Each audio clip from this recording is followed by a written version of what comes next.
Today is 12 October, market trade bull bar, and there was an attempt at this pivot high here of 3230, but was not able to hold ground, and eventually retraced in the afternoon, up 25.3218 with noticeably lower volume.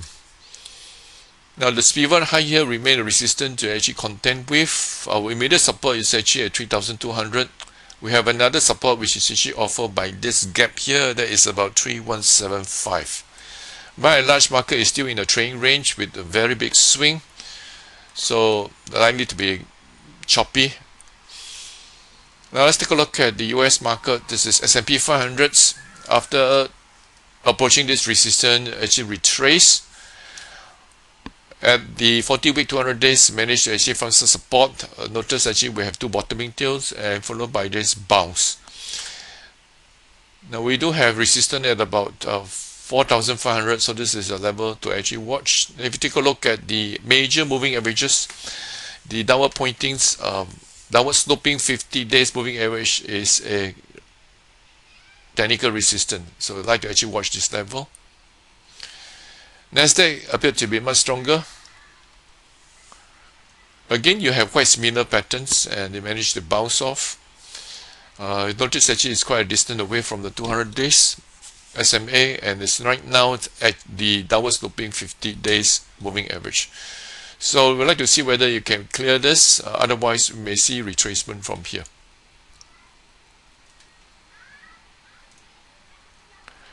This is a 10-year treasury yield.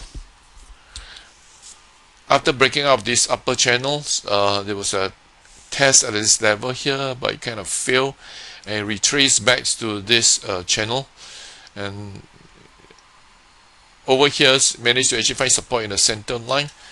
Again, looking at the current situations, it may even retrace further. Now there are essentially dovish talks by some of the Federal Reserve officers, and that actually boost the confidence of the bulls. This is Brent crude, very sharp retracement, and managed to find the support here, followed by this bounce, but it doesn't appear to be strong. So we have a wide range reversal bars, and it's likely to actually try to test this support, and this is at about $83. The fact we are deep retracement usually is likely to actually trade sideways for a period.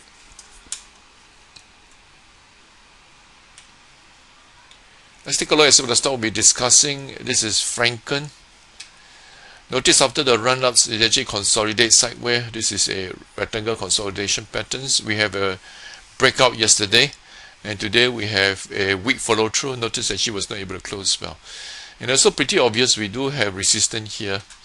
So perhaps we'd like to actually pay some attention here. If you can clear this decisively, it's actually much safer. Taking any trades below a resistance is carry more risk. AEM, despite the fact that we don't have very obvious chart patterns, the notice after these run-ups is really not tight. The built up here, not unlike this. This is quite clear. But today we see very strong move, and notice the increase in volume. And it's pretty obvious, is approaching very obvious overhead resistance. So again, unless the volume picks up significantly, you may bash through. Otherwise, we may see a pullback from here, and would like to actually see whether it's any setup for us to actually go long.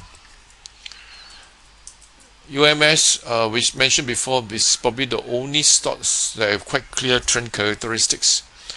So again, after a period of consolidation, sideways move here, it managed to move up. Again, not very convincingly. Notice actually we do see weak bar over here.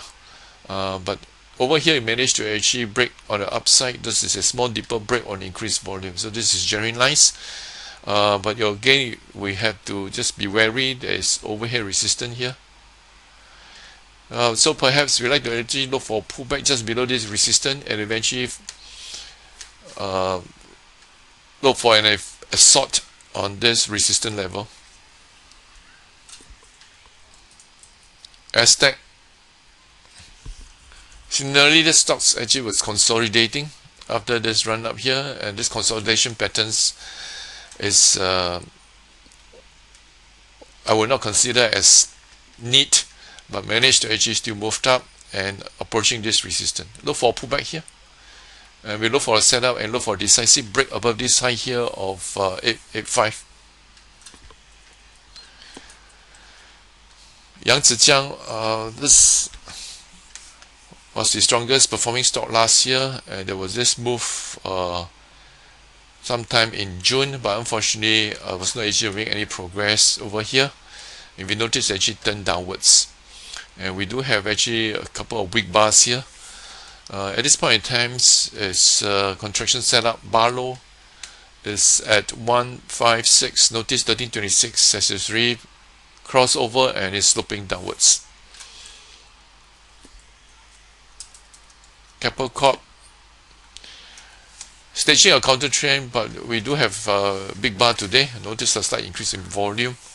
Again, we'd like to see what happens, whether it can bash through the moving averages. Otherwise, it may actually turn down. At this point in time, the Big Dipper setup 2-bar low is at 662.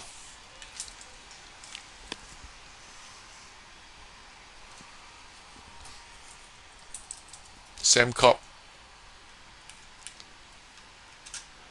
Notice 1326 is actually sloping downwards, and over here we see throwback, and this is a Big Dipper which was actually triggered on the 9th of October.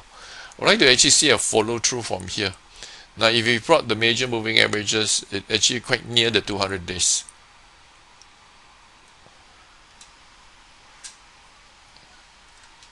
So we just have to actually watch.